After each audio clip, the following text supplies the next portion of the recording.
আসসালামু আলাইকুম ওয়া রাহমাতুল্লাহি ওয়া বারাকাতুহু। আলহামদুলিল্লাহি আহলিহি ওয়া সালাতু লিআহলিহা আম্মা বা'দ। টেকনিক এডুকেশনের পক্ষ থেকে দূর-দূরান্তের সমস্ত আইল পিপাসু ছাত্রছাত্রীদেরকে, বিশেষ করে যারা বয়স্ক এবং যেকোনো বয়সেরই হোক না কেন, সকল শিক্ষার্থীদেরকে অভিবাদন জানিয়ে আমরা আমপাড়ার আরও একটি সূরা নিয়ে উপস্থিত হয়েছি। আজকের আমাদের আলোচনার সূরা হচ্ছে সূরাতুল ক্বারিআহ। তো সূরাতুল ক্বারিআহ এর যে তেলাওয়াত, আমরা তেলাওয়াতটাকে শিখব। এর আগে ছোট্ট একটু প্রেক্ষাপট আমি একটু বলে দেই। হ্যাঁ? প্রেক্ষাপট, এই সূরাটার মধ্যে আল্লাহ তাআলা আলোচনা করেছেন কেয়ামতের আগ দিয়ে যে বিকট আওয়াজ হবে, সেই আওয়াজটার দিকে ইঙ্গিত করছেন। মানুষের অস্থিরতার কথা এখানে বর্ণনা করেছেন। তারপরে আমুলনামার কথা বলছেন, কেয়ামতের দিন যখন আমুলনামা যাদের ভারী হবে তারা জান্নাতে যাবে, আর যাদের আমুলনামা হালকা হবে, ভালো কাজগুলো হালকা হবে, তারা হাওয়া নামক জাহান্নামে চলে যাবে। এই ধরনের কথা এখানে বলা হচ্ছে। তো সূরাতুল ক্বারিআহ চমৎকার একটি সূরা, পড়লেই দেখবেন কত মজা লাগে আসলে। তো সূরাটা আমরা শুরু করি। সূরা ক্বারিআহ মক্কায় অবতীর্ণ, তার মানে মাক্কি সূরা। আয়াত কয়টি? আয়াত সংখ্যা হচ্ছে ১১টি। তার রুকু হচ্ছে ১টি।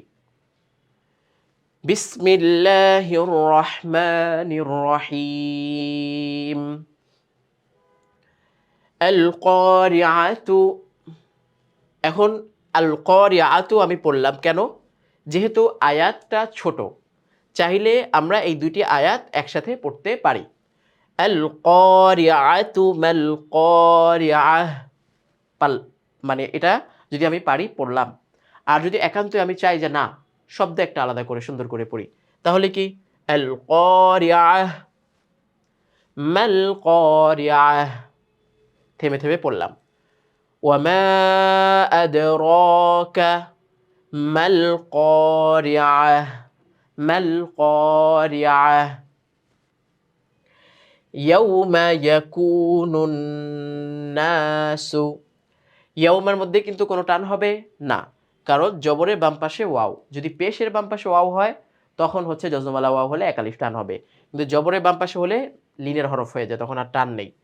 ইয়াকুনুন নাসু, নাতে কিন্তু টান রয়েছে। কাল ফারাশিল মাবসুস। কাল ফারাশিল মাবসুস। সা নরম। মাবসুস।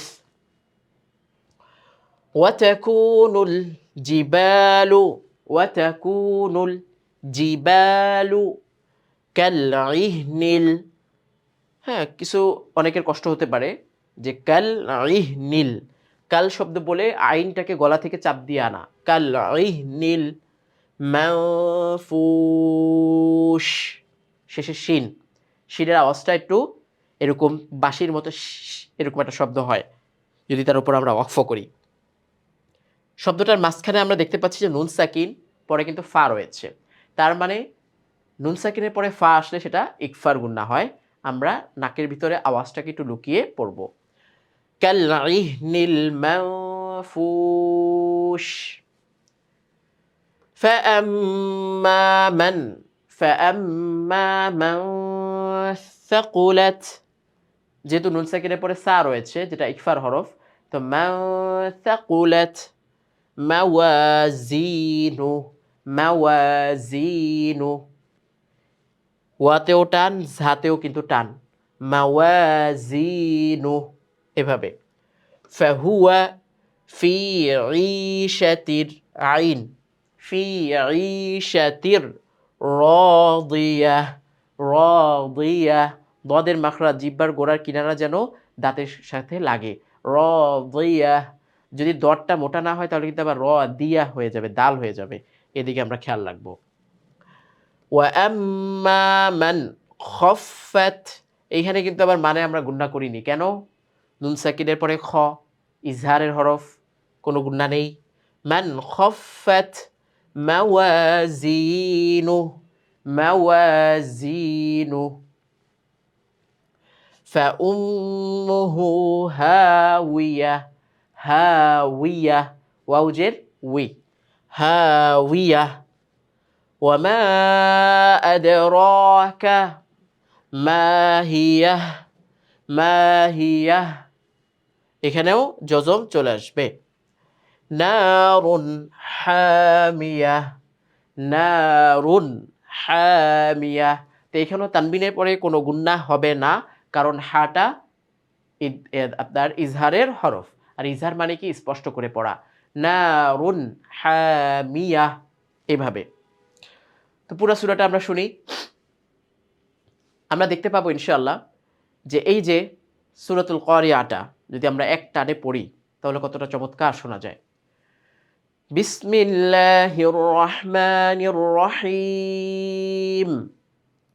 আল কারিআতু মাল কারিআহ ওয়া মা আদরাকা মাল কারিআহ ইয়াউমা ইয়াকুনুন নাসু কাল ফারাশিল মাবথুস وتكون الجبال كالعهن المنفوش فأما من ثقلت موازينه فهو في عيشة راضية وأما من خفت موازينه فأمه هاوية وما أدراك ما هي نار حامية। এই ছিল আমাদের পুরো সূরাতুল কারিআহ। তো আমরা চেষ্টা করব ইনশাআল্লাহ। আল্লাহ তাআলা সকলের প্রচেষ্টার মধ্যে বরকত দান করুক, এই কামনা ব্যক্ত করে এখানে শেষ করছি। আসসালামু আলাইকুম ওয়া রাহমাতুল্লাহি ওয়া বারাকাতুহু।